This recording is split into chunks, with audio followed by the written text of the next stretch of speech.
Au lieu que ce soit les enfants de l'autre, ce sera tes propres enfants. Dieu a sa manière à lui de confondre ses ennemis. Que le Seigneur bénisse richement. Qu'il vous comble à jamais. Donnons une acclamation à Jésus.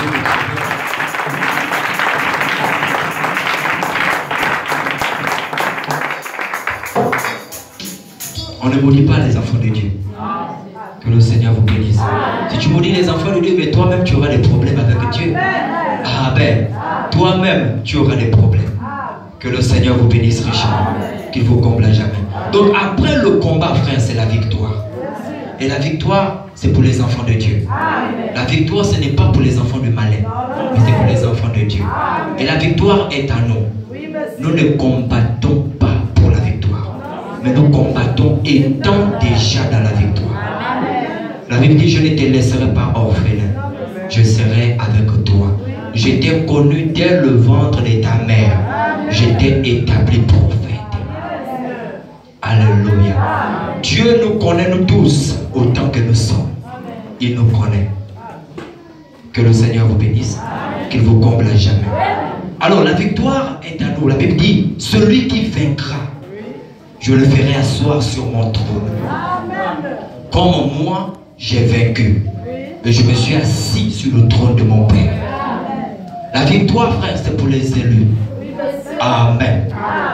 Et si tu arrives à vaincre, mais vaincre quoi? Les plaisirs de ce monde. Alléluia. Si tu arrives à vaincre quoi? Vaincre les choses de ce monde. Si tu arrives à vaincre les plaisirs de ce monde, je te ferai asseoir sur mon trône. Quel privilège. Le trône de Dieu est plus que le siège du président. Alléluia. Le trône de Dieu est plus que le siège du pape. Mais quel honneur il nous donne. Alléluia. D'être assis sur son trône à celui qui vaincra. Alléluia. C'est là où David, quand il a compris cela, il a dit non. Je ne mourrai pas, mais je vivrai.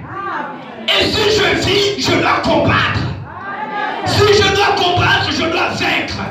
Et si je dois vaincre parce que là-bas au ciel, j'aurai des choses à raconter.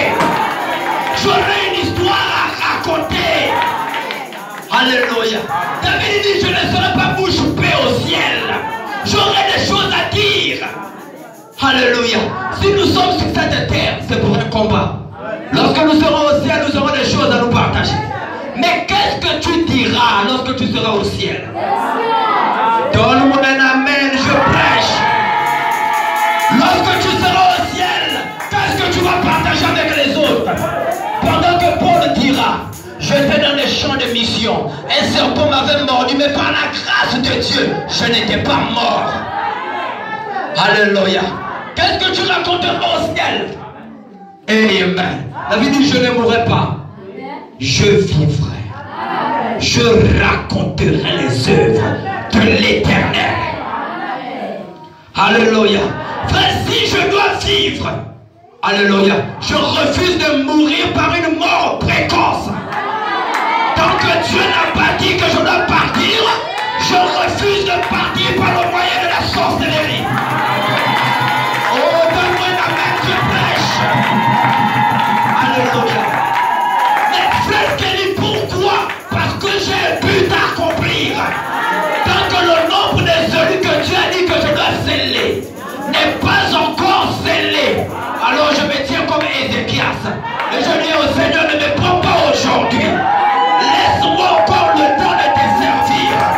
Laisse-moi encore la possibilité d'amener les âmes à toi. Alléluia. Je dis au Seigneur comme David, ne me juge pas à cause de mes péchés. Oh, donne-moi un amen, je pêche. Ne me juge pas à cause de mes manquements, mais accorde-moi encore le temps. Accorde-moi encore le temps que je sois accroché à côté de ta croix. Parce que je sais que c'est de là où tu m'avais sauvé moi. C'est de là où tu as abandonné mon péché. C'est de là où tu m'as sauvé. Alléluia. Je refuse de mourir par la sorcellerie. Alléluia. Là où tu es, tu peux aussi le refuser. Je refuse de mourir jeune. Oh, donne-moi un amen, je prêche. Je refuse de mourir jeune. Je le refuse.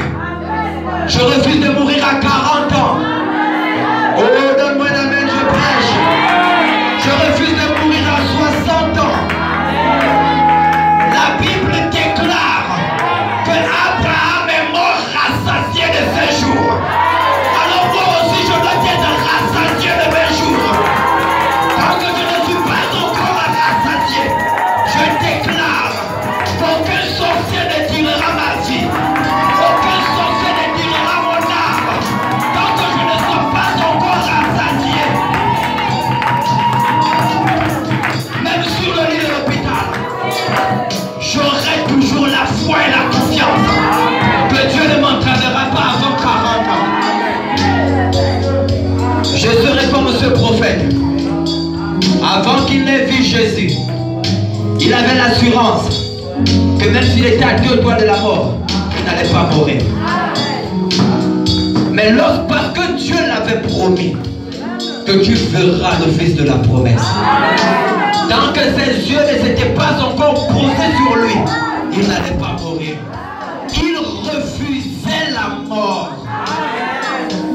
Alléluia. Il pouvait rentrer dans le coma pendant des jours, pendant des mois, mais lui-même en lui, il savait qu'il n'allait pas mourir. Alléluia. Siméon pouvait tomber malade, mais il savait que cette maladie ne pouvait pas l'entraîner à la mort. Parce que Dieu l'avait promis que tu ne mourras pas sans voir le fils de la promesse. Moi aussi je ne mourrai pas tant que la prophétie à mon sujet ne soit accomplie.